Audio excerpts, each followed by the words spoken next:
والله البلاد مقلوبة وهاد السيد فين كاين؟ البلاد كلاوها الأفارقة احتلوها. الإجرام دايرين ما بغاو، اغتصابات، اختطاف، اللي كيبيعوا في المخدرات، الاعتداء على المواطنين، على الأملاك تاعهم. يعني وهاد الأفارقة يصولون ويرجلون بلا حسيب ورقيب. وهاد المويلك هذا بغيتي نعرف فين كاين، فين يعني فين واش راه في المغرب، واش راه في فرنسا، فين كاين هاد المصيبة الكحلة هذا اللي سلط علينا الله. أسعار مرتفعة، الفقر، الإجرام كثر، الغلاء الأسعار. يعني الجالية اللي زعما كتخدم في أوروبا تخلص بالأورو، تخلص ب20 أورو الساعة، ما قادراش تعيش في المغرب. انا ما قادراش دوز شهرين ديال الصيف في المغرب، فما بالك على المواطن اللي المواطن المغربي اللي يعني عايش سنه كامله في المغرب. يعني كي غتكون الاحوال تاعو اللي كيتخلص ب يعني الصالير المينيموم 2300 درهم واقيلا السميك. وهذا السيد هذا يعني هذا الملك هذا تاعكم امير المؤمنين وحامي حمى المله وحافظ الرسول، كيقول لك حافظ الرسول، اللي قال لك متهلي فينا ويعني ورافع راسنا ومشرفنا. يعني اين هو من هذا الشيء؟ يعني شو الدور ديالو في هذه البلاد؟ يعني البلاد مقلوبه راسا على عقب.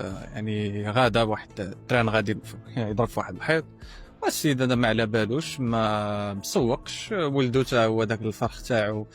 هو راه مجلوق، راه قال لك مؤخرا حضر داك الفيستيفال ديال الموازين، وقال لك حضر داك السهر ديال الطوطو اللي قلنا هو عزيز عليه الطوطو، عزيز عليه داك الشماكريه. يعني بحال با تا هو عزيز عليه داك الشماكريه ديال دوك المجرمين، دوك تسد الريافه المجرمين كان عندهم واحد التاريخ اجرامي كبير في المانيا. الاخوه زعيتر ضربوا الاجرام في يعني دوز عندهم تاريخ اجرامي في المانيا معروف.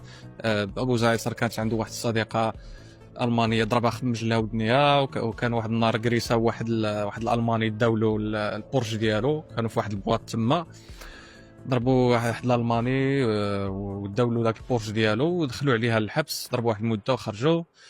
يعني هادو اصحاب الملك، وهادو اصحاب مولاكم الامير الحسن. اللي تا هو مره في اليونان مع داك الام ديالو، الام ديالو الله اعلم واش ام ديالو حقيقيه ولا لا. مره معاه في اليونان، ها هو في الانجليز مجلوق. يعني نتوما بغينا نعرفوا هاد البلاد هادي شكون حاكمها، شكون كيسير هاد البلاد. هاد الناس هادو حنا ما اختاريناهمش، قال لك بايعنا. انا بعدا ما بايع حتى واحد، وما كان 40 مليون ما بايعوش. صافي تزاد هذاك، بقى باه ملك ولا ملك حتى هو ورث له الحكم. هذا عاوتاني غادي يموت، غادي يورث لولدو يورث له الحكم. حتى واحد ما بايعنا، ما اختاريناه، ما والو. يعني اين الملك من هذا الشيء كامل؟ كان يعني الا بقيتو ساكتين ما تبدل والو، ما تبدلش الحال. هذا ما نتوما كتسناو شي معجزه يمكن تنزل عليكم السما، شي مهندسين منتظر يجي يجيب لكم هذه الحفره هذه. ما غيجبد، ما يعاونكم حتى واحد. حتى شي دوله اجنبيه ما غادي تعاونكم الا ما دويتوش على حقكم. حتى واحد ما غادي يدوي عليكم ولا يدافع عليكم. حتى واحد ما يبغي ما غادي يضرب على مصلحتكم.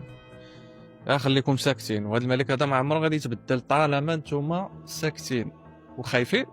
وراه طبيعة السكوت ديالكم راه مسلكم.